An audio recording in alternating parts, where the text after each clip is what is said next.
Setelah sebelumnya geger soal polemik mengcovidkan pasien yang dirawat di rumah sakit, kini beredar lagi soal pemalsuan tanda tangan kepala desa yang tujuannya sama, yakni untuk mencairkan dana COVID-19 dari pemerintah.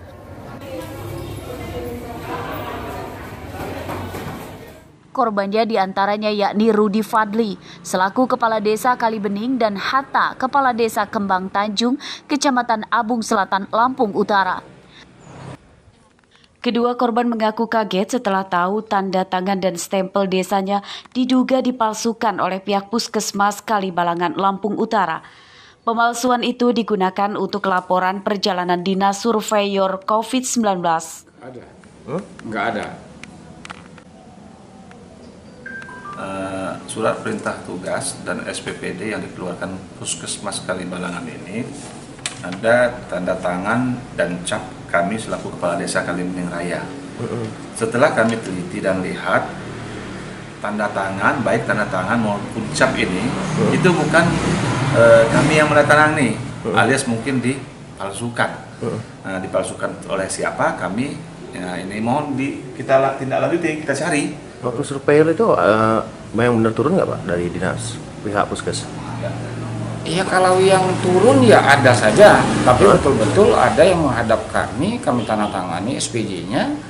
Tapi setelah kami lihat surat yang kami terima, ini betul-betul bukan tanda tangan saya.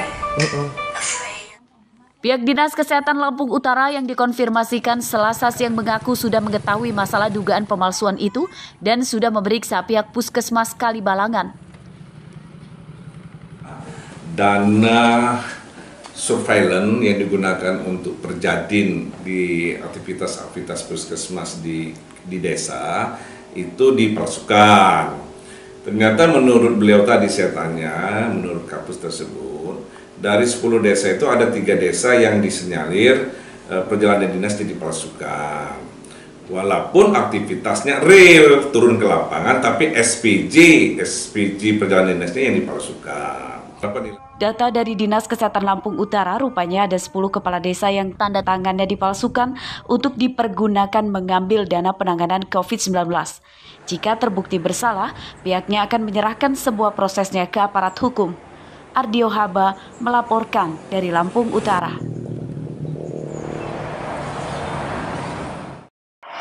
Assalamualaikum. Waalaikumsalam. Seorang warga desa Jaya Makmur, Kecamatan Banjarbaru, Tulang Bawang, Selasa siang kaget dan tidak menyangka didatangi tentara, polisi, dan dinas kesehatan dengan mobil ambulans. Oh, Bapak belum datang? Kamu nggak ngikutin vaksin kenapa? Takut, Pak. Hah? Takut. Nggak apa-apa, Pak. Nggak apa-apa. Ayo, Pak. Ternyata kedatangan mereka untuk menjemputnya supaya mau mengikuti vaksinasi yang digelar di Balai Desa Jaya Makmur. Pria ini awalnya tidak mau disuntik vaksin COVID-19 karena takut akibat berita hoaks tentang vaksinasi.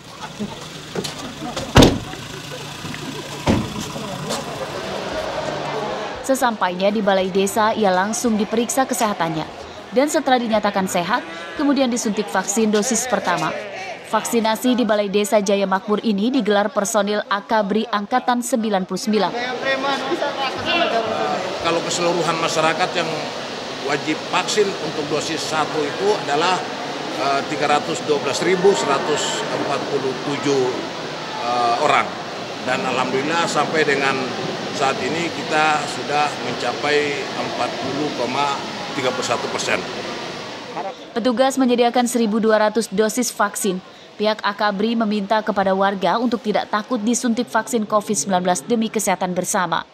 Mustaki melaporkan dari Tulang Bawang.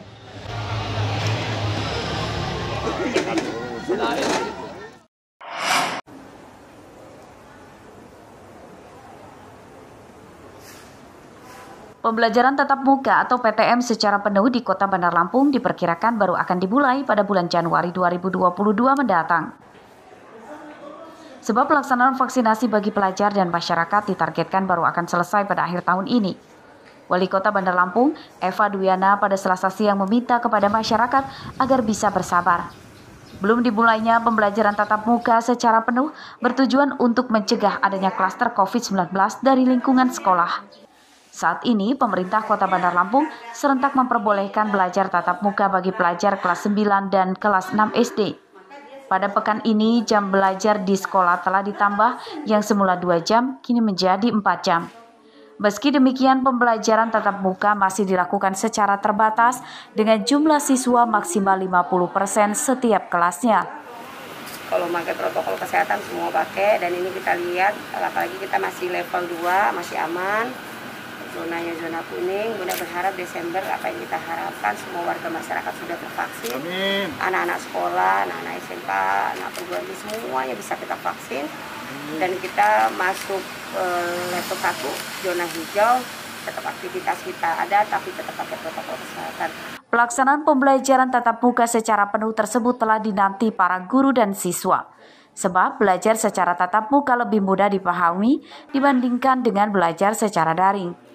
Senang ya, bisa tatap muka itu senang banget gitu, bisa menyampaikan materi secara langsung. Karena kalau secara daring itu anak-anak ini mengerti dan tidak mengerti itu tidak bisa kita kenali gitu. Karena kalau misalkan mereka mengerjakan soal, ya belum tentu itu dari hasil mereka sendiri. Tapi kalau sudah tatap muka ini, kita bisa face to face dengan anak-anak itu sesuatu yang bahagia banget gitu. Pelaksanaan pembelajaran tatap muka di Kota Bandar Lampung sudah dimulai sejak 13 September 2021 lalu. Sejauh ini tidak ditemukan kasus positif COVID-19 dari lingkungan sekolah. Jeffrey Arifin melaporkan dari Bandar Lampung.